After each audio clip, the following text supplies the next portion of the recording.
welcome back to part 2. And of course, I'm joined by Eva Pope. Fantastic. And we're tucking in. We haven't stopped tucking in throughout the whole break. What do you think, Eva? Do you like that? Absolutely delicious. It really is. We've got that bit of chilli and garlic. Which isn't too strong. It's not too strong. And of course, I'm not interviewing Tanya, which if I was, I know you'd still be here anyway, because we are fumigating now with chilli and garlic. It's mild, but strong enough. Well, I don't know, obviously not most recently, but I think what a lot of the viewers will relate your character to was Tanya in Coronation Street. And one thing I wanted to ask, before we move on to peak practice, which is the big thing that's coming up, when you were working on Coronation Street, how did the public reaction to you, if you were out and about in Manchester? What was the reaction to you? People would always recognise me without fail, obviously, but I never had any really bad reaction. I never had any sort of bottles thrown at me or curses dealt me. I once got a stripper write me a letter, as if I was the character, and asking me to come and take over with him. And I got lots of Christians writing to me, hoping to sort of bring me back to God. As if you were an unhappy person. Yes, and a troublemaker who needs to be shown the light. But apart from that, no, I never got anything. I never...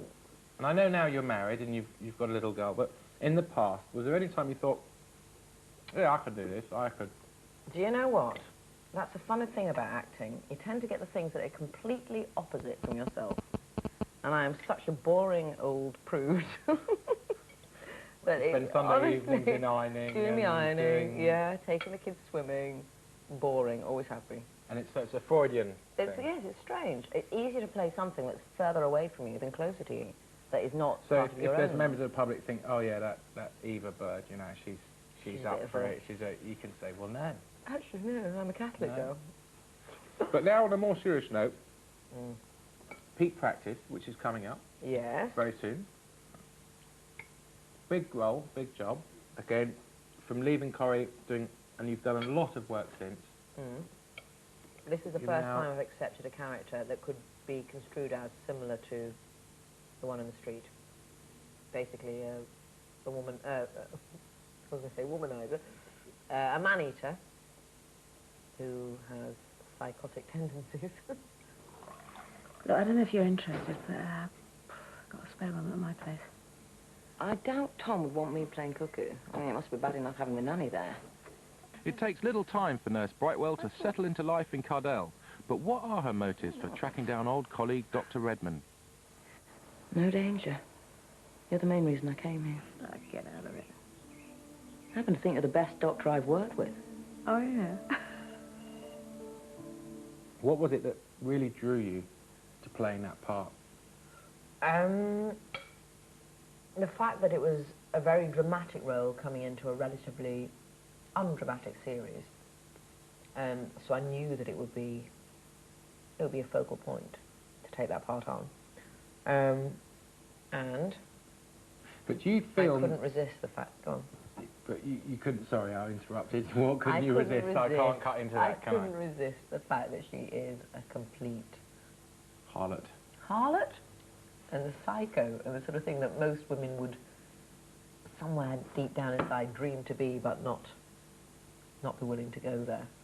They're just dreams of a part. They really are those sort of parts. It's fantasy. Yeah. It's pure. And it's really exciting to play. And obviously it's out there in the beautiful Derbyshire countryside, which would be lovely, work-wise, or will it? It's lovely. It's in the middle of nowhere, but it's pretty. But you sometimes have to film for quite long stints. How does that fit in with family? No, it's hard. When you've got children, it is hard. I don't care what anyone says, it is really hard. And I am a very hands-on mum who wants to be there all the time and feels very guilty when I'm not. But she comes out and visits me and we get through it. It's not easy. Is she quite aware of what you do? I imagine at 6 now she is.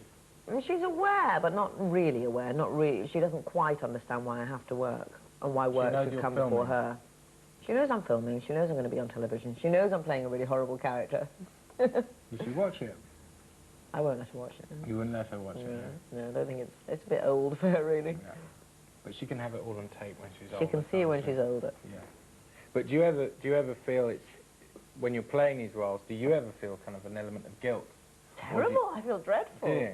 I feel dreadful. I've never done a scene where I've had to snog somebody. I've never done anything really bad. I've never sort of had to be naked or anything. Yet. Yes, but this is another point, because I actually did spend a couple of years living with an actress, and she performed in the play with Leslie Grantham, and appeared on stage naked, which I didn't know about, and had a love scene with him. You didn't know about that? Well, I didn't really know, because she wasn't sure whether to tell me, and, you know, typical kind of Leo man. So has that happened to you?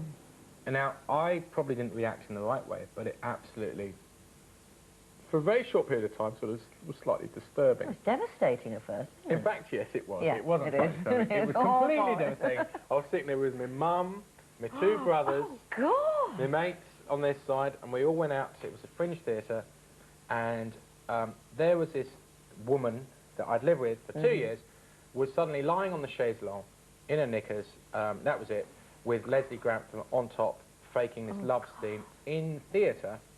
So I was so distraught that I had to leave the auditorium and drink a lot of gin. Oh, can I just tell you, this is exactly what happened to me. My ex was in a play at the Royal Court Theatre. He wouldn't let me go and see it, and I knew that it had something in it that he didn't want me to see. I went in disguise. I went dressed as a goth with a black wig and a white face. Because it was theatre upstairs, and it's quite a small space, and I didn't want him to spot me. 10 minutes into the play, he was on top of this woman doing the business, and it was so graphic. It was just unbelievable. But and it's I walked not out, real. and he saw me later. I followed him down to the pub after the play. He didn't recognise me. He opened the door for me and didn't recognise me. I had to pull the wig off and go, "It's me, and I saw the play." Oh, it was awful. And it's not real, but unfortunately, being an actor, you know how much of yourself you have to invest into it, even if it's just in the moment. Because you're being You're being watched, real. you're being judged, you're being seen. Irrespective of that, you want to feel like it's real. But I have to say here, playing a raunchy barmaid is one thing, but a raunchy nurse, that's now we're really tuning into. And I have to wear the uniform, and they have kind of... Yeah, we're all in have there. slimmed it down. Channel 3, have they trimmed it up?